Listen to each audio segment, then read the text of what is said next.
Bismillahirrahmanirrahim. Alhamdulillahi rabbil alamin. Wassalatu wassalamu ala rasulina Muhammad wa ala alihi wa sahbihi wa sallam tasliman kathira. Allahun e madhur e falendrojmë, vetëm për ti ndihmë dhe falje kërkojmë. Lavdata dhe bekimet e Allahut qofshin mbi Muhammedin alayhi salatu wassalam, bi familjen e tij, shokët dhe të gjitha që ndjekin rrugën e tyre deri në ditën e fundit të kësaj bote. Të nderuar vëllezër, në takimin e kaluar kemi filluar me një rrëfim interesant të rëndësishëm ku personalitetet kryesore të këtij rrëfimi janë dy pejgamberë të Allahut mënduar. Dy nga pejgamberët e njohur, të cilët janë të shënuar edhe në Kur'an, e i ka përmendur edhe Muhamedi alayhi salatu wasallam në hadithet e tij, dhe të cilët janë obliguar me disa porosi që t'i mësojnë vetë, t'i praktikojnë dhe t'u mësojnë njerëzve që ata të punojnë me to. Dhe fillimisht këto porosi janë obliguar për Jahjen alayhi salam e pastaj edhe Isa alayhi salam. Dhe Jahja alayhi salam kemi thënë se i ka vonuar pak këto mësime për ta gjetur një moment të volitshëm, një situatë të përshtatshme kur u përcjell njerëzve këto udhëzime. Pastaj Allahu te barekuhu teala ka porosit Isën alayhi salam që ai të vazhdonte në këto porosi, e pastaj Jahja alayhi salam kur e ka kuptuar se ka ardhur koha, i ka thënë Isaut alayhi salam, toka më ngëlltit për mua është më e lehtë se sa me i vonu udhëzimet e Allahut dhe mos më i shpërnda. Dhe deri këtu kemi marrë disa dobi që kanë të bëjnë me këtë pjesë dhe kemi thënë se në kuadër të serisë tonë si ja dalën ata, si me ja dal njërin këtë dunja, si me shpëtu njërin këtë dunja, kemi përmendur se në kuadër të këtij rrëfimi marrim çështjen serioze karshi udhëzimet e Allahut te barekuhu teala. Njëri i cili seriozisht i merr mësimet e Zotit xhela xhelaluhu dhe i zbaton dhe i shpërndan, nuk i mshef, ky ja dal. Nëse shembull kemi Jahjen alayhis salam që ja ka dalë. Nërsa ai që nuk i merr seriozisht udhëzimet e Allahut, po i merr, domethënë, me një lloj relaksi, me një lloj, domethënë, qasje të lehtë, me një bindje se kallaj ja bën me këto punë, se Allah është që falë kështu me radhë, padyshim se ky nuk ja del. Nuk ja del për shkak se mësimet më serioze në jetën e tij ka marrë me jo seriozitet. Për neve nuk ka udhëzim më serioz dhe obligim më madhor se t'i bindim i Allahut te barekuhu teala, të ndjekim rrugën e tij. Jahja alayhi salam kur e ka kuptuar që ka ardhur koha dhe nuk ka më hapësirë për të shtyr domthon këto udhëzime, i ka mbledh njerëzit në xhami. Në cilën xhami janë mbledh? Janë mbledh në xhaminë e Kudsit. Nga se Jahja alayhi salam aty ka qenë dhe Isa alayhi salam aty është dërguar. Prandaj Kudsi të ndërua vëllezër, sot që është në okupim, sot që është padyshim i shtypur dhe i kufizuar dhe musliman nuk kanë qasje si duhet në te, dhe fatkeqësisht njolloset shetnia e xhamisë kohë pas kohë nga njerëz të papërgjithshëm, ka qenë vend i pejgamberëve, ka qenë vend ku është adhuruar Allahu te barekuhu teala, ka qenë vend ku pejgamberi jon Muhamedi alayhi salatu wasalam i ka taku pejgambert Allahu xhallahu ala dhe pe aty është ngjitë në qiell në takim me Allahun te barekuhu teala. Andaj lidhja jon me këtë xhami nuk është në kuptim gjeografik, por është në kuptim shpirtëror, në kuptim fetar, në kuptim të besimit. Besimi na lidh me këtë xhami. Prandaj nuk është çështje që ka të bëjë vetëm me një popull që është rreth atij vani, rreth asaj xhamie, por ka të bëjë me gjithë besimtarët kudo që janë në botë, ju përket ajo xhami. Për faktin se është xhamia e shenjtë, është xhamia e pejgamberëve të Allahut te barekuhu teala, të cilën ka mësuar si me adhuru Allahun te barekuhu teala dhe si me i marr seriozisht udhëzimet e tij. Jahja alayhi salam e përmana i ka mbledh njerëzit në xhami. Çka nuk kupton kjo që i ka mbledh njerëzit në xhami? Nuk kupton të ndërvozur se historikisht në vazhdimsi xhamia ka qenë vend takimi njerëzve, ku njerëz janë taku, ku njerëz janë bashku, ku njerëz e kanë mësuar atë që duhet xhamia ka qenë vend i inkurajimit, ka qenë gjithmonë vend i mësimit, i edukimit, i formimit të gjeneratave, ka qenë vend ku njerëzit kanë gjetë zgjidhje për problemet e tyre e kështu me radhë. Kjo ka qenë historikisht gjithmonë, edhe në botë, në përgjithësi, në umetin musliman, po edhe në umetet e tjera më herët, pejgamberët Allah te barekuhu teala, po edhe në aspektin ton kombëtar, në aspektin ton të kohës edhe të historisë ton. Xhamit ka luajtur rol të madh. Ju e dini të ndërrohet vëllezër, edhe pse tentohet të minimizohet fatkeqësisht roli i xhamisë në rezistencën ndaj okupatorit, mirë po faktet flasin komplet ndryshe. Xhamit shpeshherë janë shndruar në shkolla ku kanë mësuar fëmijët tanë këtu. Edhe pse janë rrezikuar besimtarët, megjithatë kanë qenë shkolla të hapura, kanë qenë xhamit e hapura si shkolla. Medreseja ka qenë gjithmonë vend i hapur ku janë mbajtur mbledhjet e ndryshme, domthonë të politikanëve të asaj kohe, ku janë marrë vendime serioze, ku janë diskutuar çështje madhore, pikërisht në medresen Alaudin. Madje në xhamit tona shpeshherë mbajnë mbledhjet e asaj natyre, nga se nuk kishin ku mu mbledh, xhamit ka qenë të hapura gjithmonë. Në xhamia tona të ndërruar janë mbledh donacione dhe fonde, edhe për të financuar dhe mbajtur ushtrinë tonë çlirimtare, por edhe për të kujdes për jetimët, për të vejat, për të varfrit e kështu me radhë. Sa njeri në xhami ka gjetë zgjidhje e janë pajtu njerëz në xhami, janë ulë tensionin në xhami, janë ruajtur gjakrat në xhami e shumë të tjera. Prandaj xhamia ka rol të madh në jetën tonë dhe ka pas do të ketë vazhdimsi. Kështu që çdo tendencë me e minimizu rolin e xhamisë apo rolin e Bashkisë Islame është tendencë keqadashëse. Është tendencë e rrezikshme që tregon për qëllimet e errta të atyre që e bëjnë këtë injorim dhe këtë mosmirnjohje. Të ndërrohet vëllezër, ne duhet më u gëzu kur ndërtohen xhamiat. Për shkak se po ndërtohet një vatër e re ku njerëzit kanë më u bashku, ku njerëzit kanë më mësu fenë e tyre, besimin e tyre, ku njerëzit kanë më dëgju fjalën e Zotit te barekuhu teala. E aty ku mësohet fjala Allahu xhallahu ala, çka ndodhet të ndërrohet vëllezër? Çka ndodh? Njerëz që vinë në xhami, qysh realisht dalin pe xhamisë? Dalin të pasruar, dalin të formuar, dalin të inkurajuar për të punu, për të vazhduar tutje, dalin të frymzuar me durim që të qëndrojnë si duhet situatët ndryshme të krizave të kësaj dunjaje. Ne këtu në xhami mësojmë si me e dashur njëri tjetrin.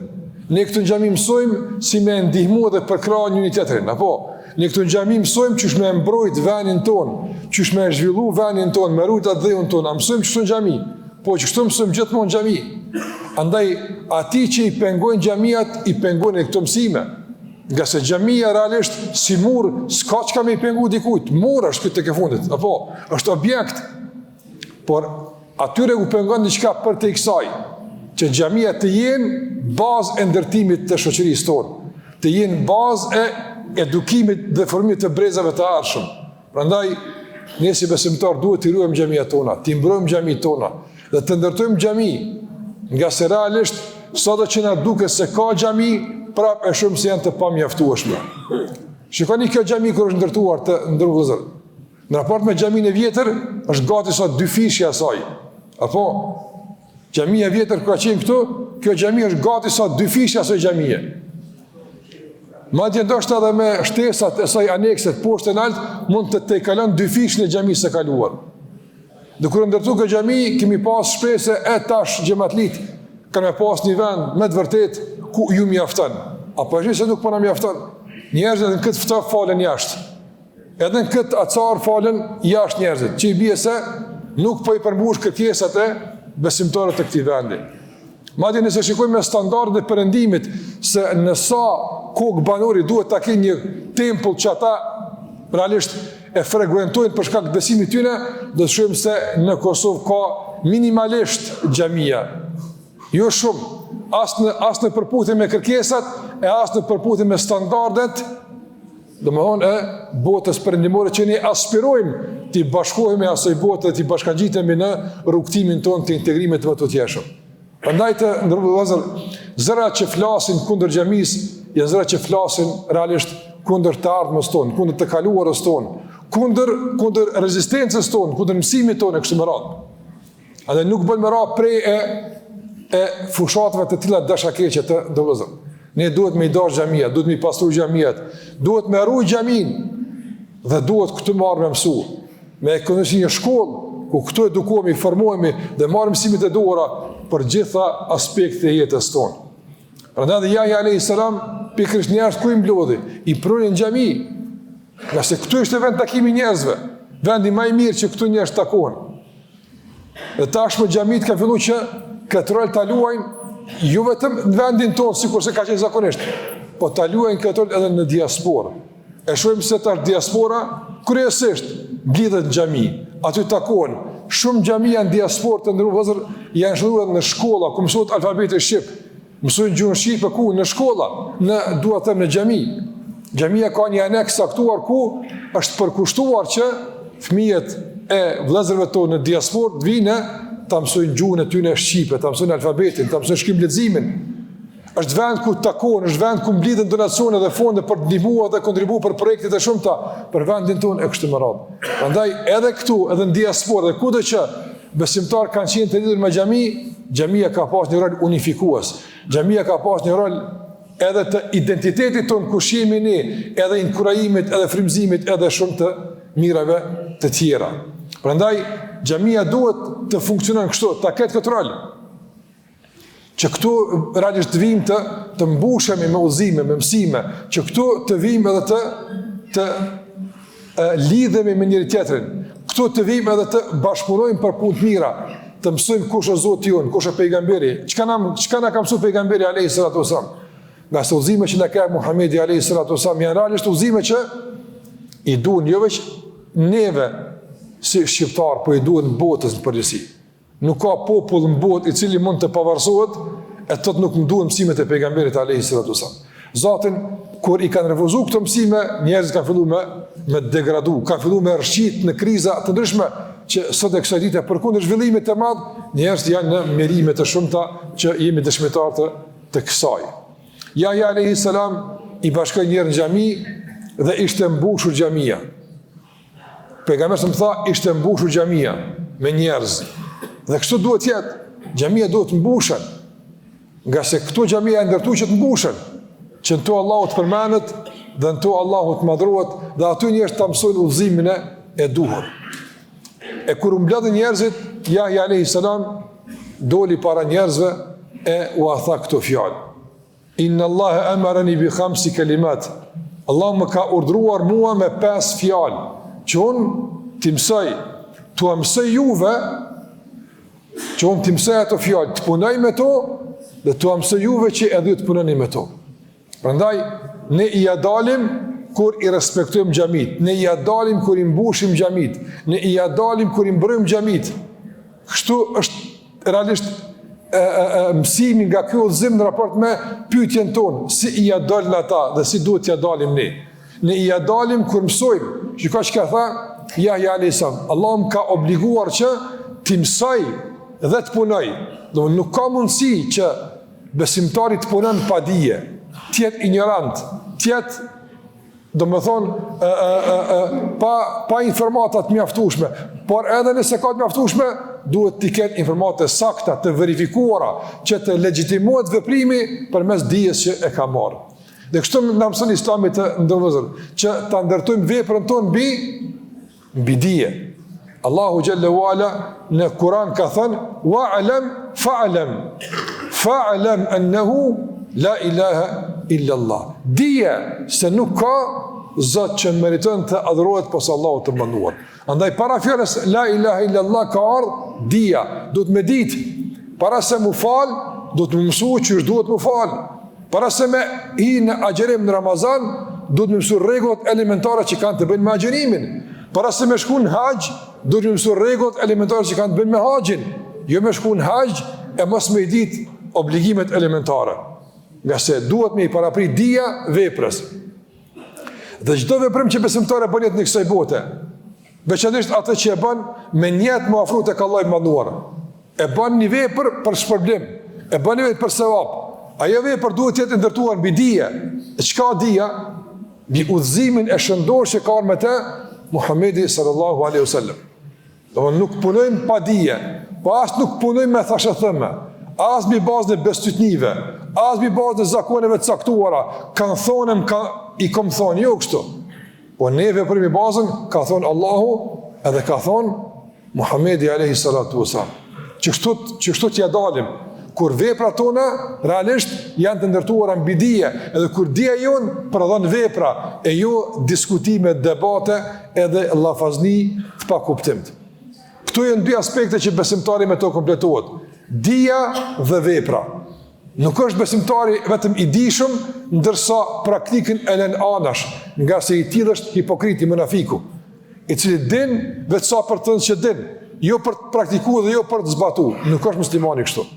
Por as nuk është e kundërta, i padijshëm e adhurues i padijshëm, që adhuron me emocione, me eufori, ndikohet nga anë të ndryshme, adhuron me bestytni, adhuron me thashëthëme e kështu me radhë. As i tillë nuk është.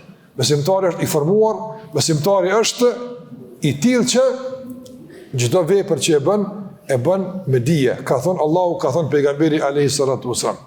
Prandaj të ndërru vëllezër, këtu janë dy çështje madhore që realisht edhe ngarkohemi me tunetën e kësaj bote, edhe mbi bazën e këtyre dy çështjeve do të japim llogari tek Allahu i mënduar nesër.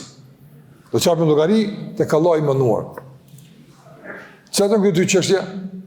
Këto që përmenda mund të përmbledhet në dy pika kryesore që me te po e përmbledhim edhe këtë ligjëratë sot.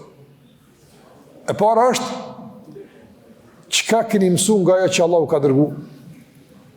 Allahu ka shpall libër. Allahu ka dërguar pejgamber. Nga ky libër që Allahu ka shpall, nga këto udhëzime që me to ka ky pejgamber, ju çka keni mësuar. Ju sa keni ditë? Është pyetje e madhe. Edhe sa ju keni përgjigj këtyre mësimeve? Është pyetja e dytë. Këto janë dy pyetje madhore. Këto janë dy kryesorët.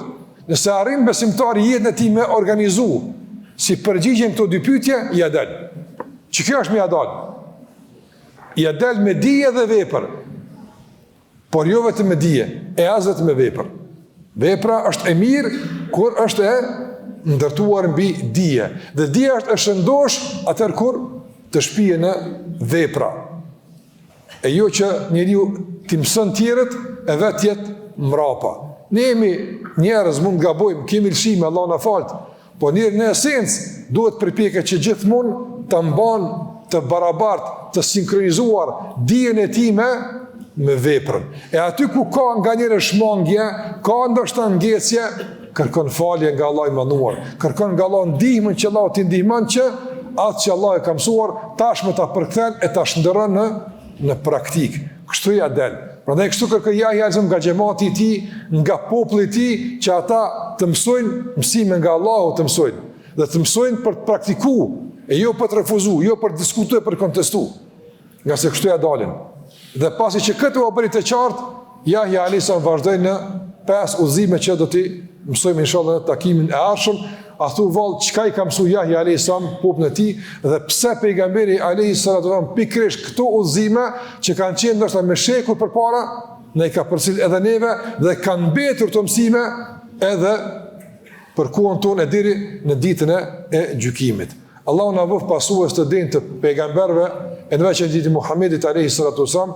Allahu na bëf nga ata që i ndërtojnë xhamiat edhe me duart e tyre, edhe me pasurinë e tyre, por edhe me prezencën e tyre. I ndërtojmë xhamiat me këtë mbushje sikur sa është mbushur sot elhamdulillah, dhe vazhdimisht ta mbushim këtë shtëpi të Allahut të mënduar, nga se këtu është mëshira, këtu është falë dhe këtu është shpëtimi, këtu është mësimi dhe udhëzimi. E të shndrojnë xhamiat tona në frymëzim, në udhëzim dhe vend ku ne bashkëpunojmë, pajtohemi dhe ecim së bashku tutje. Allahu na bëf nga ata që mësojnë atë që është e dobishme dhe lutim Allahun që të na bën dobi me atë që Allahu na ka mësuar dhe atë që na ka udhëzuar. Me kaq po i do fund, sallallahu ala Muhammad wa ala alihi wa sahbihi wa sallam tasliman katira.